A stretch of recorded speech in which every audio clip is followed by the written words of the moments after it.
Good morning, good afternoon, whatever it is, wherever you are. It's me again, Jen. Hello!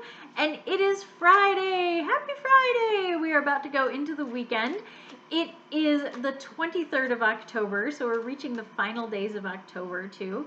And we are still reading with the Patch Tarot deck, which is a tarot deck created and distributed by the Spirit Science people who have some really cool videos. As well, if you are interested in your own deck of this, you can check out the links in the description below and order directly from those links. And without further ado, let's see what card we have for our wonderful Friday and the weekend, because I always like to kind of apply it to the whole weekend. So Friday's card and the whole weekend card is, whoa, that is definitely one way to go into the weekend. It is the Ten of Wands, which is depicted in this case by one heck of a phoenix. Wow, look at that.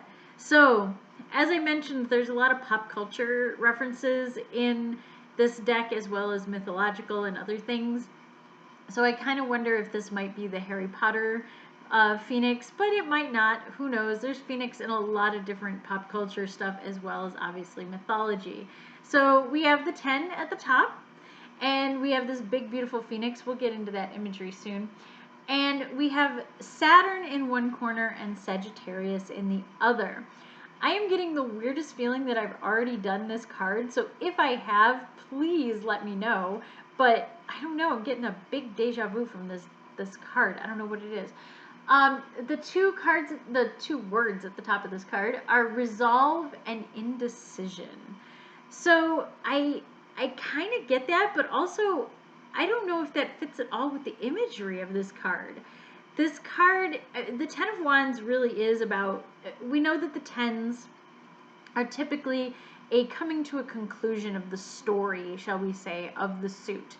And the story of Wands is really about creative expression, growth, and that expansion of a project, I should say. Kind of like taking your passions and putting them forth and really diving into a project and bringing it to completion.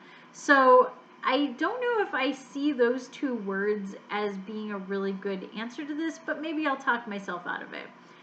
I can see how resolve might get you to this point, but to me it is more about completion and victory more than anything else. So when we put ourselves into a passion project, something that is creative and intellectual and uses our brain and all of those things and kind of mind and heart together, when we get to the end of it, it is kind of an all or nothing. It's either, hey, we have grown so much and we're super proud of this project and we're just so glad to be done with it, or it is in the sense of, that was such a waste of my time and now I just want to burn the whole thing. Which, being somebody who does a lot of creative projects and passion projects myself, and really in the sense of sometimes I just learn that is not something I'm good at. That is not something that is going to happen. It's time to burn the whole thing down and start over. I get this way sometimes also with the project of like a novel or something like that, where it's like, okay, we're getting to the end. It's going to be great. I just need to work out these last few things and it's going to be amazing. But I also get to a point in a project where I'm like, yeah, torch the whole thing. It clearly is not what I need it to be. It's got to go. I really hope in most terms you get to this point and you're like, yes, I've grown so much from this. I've risen from the ashes of multitudes of, collapses and growth and collapses and growth. And all of that is culminated in this card. All of those things come together in you're going, okay, this is it. It may have been a hard road, but I have learned so much, and this is what I've risen from the ashes to be a greater thing, a greater being from this. Again, if this card comes up inverted though, I can see how when it comes to creative projects or experiments or anything of that nature, you're like, nope, this did not work. It's time to scrap the whole thing and start over again. It's hard when we go through that to have that enlightenment and feel like it is enlightenment. But let's be real, in science, in experimentation, in passion projects, and in life, even relationships, work, school, whatever it may be, the energy you devoted to it may not bring you to a positive end. It may bring you to an end that says, what you learned from this is not for you. And it is really hard when we're in the thick of that to admit that and say, yeah, I learned a lot and I will take a lot of these lessons with me. But the ultimate end game of this is that, no, this was not for me. And again, it can be hard when we go into that with a creative project and we get to the end and we're like, no, I just got to trash the whole thing. It's not worth it. Or with school, where we've taken all these classes and we've done all these things and we realize that the degree program we're in or the certificate we're trying to get just doesn't fit with us. It just doesn't jive with who we are, and we just toss the whole thing. And it can work that way with relationships. We've put a lot of years into a relationship, a lot of time, a lot of energy, a lot of money sometimes.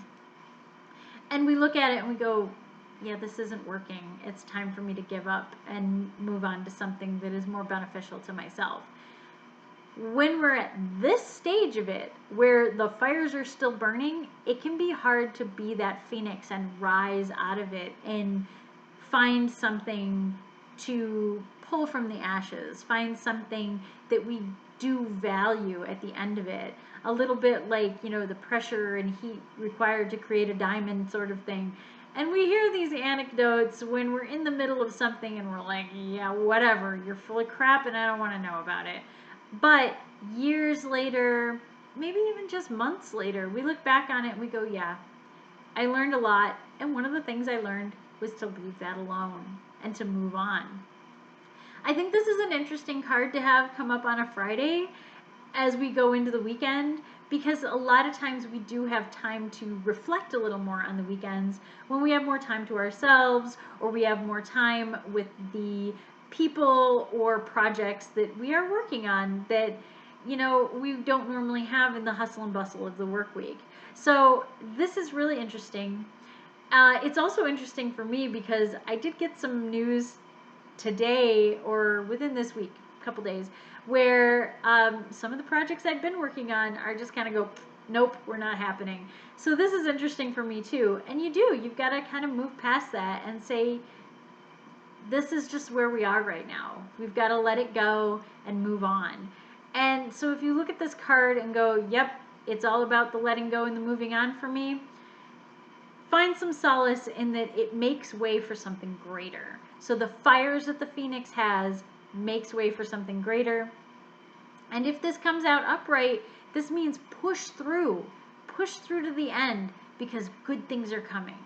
I think this is a really good card to go into the weekend. I also think it's an absolutely gorgeous card. It's super bright and super vibrant with that fire energy. So I love every piece of this. I'm trying to look and see.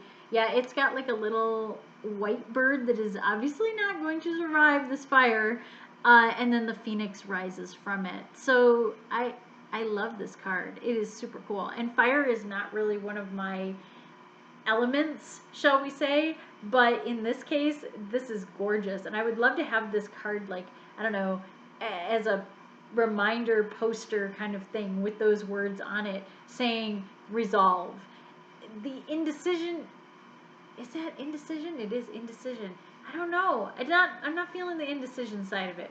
But either way, I hope you enjoyed that. I hope you have a wonderful weekend, and I will see you on Monday. Until then, stay safe, stay healthy, stay happy, and I will see you soon. Bye!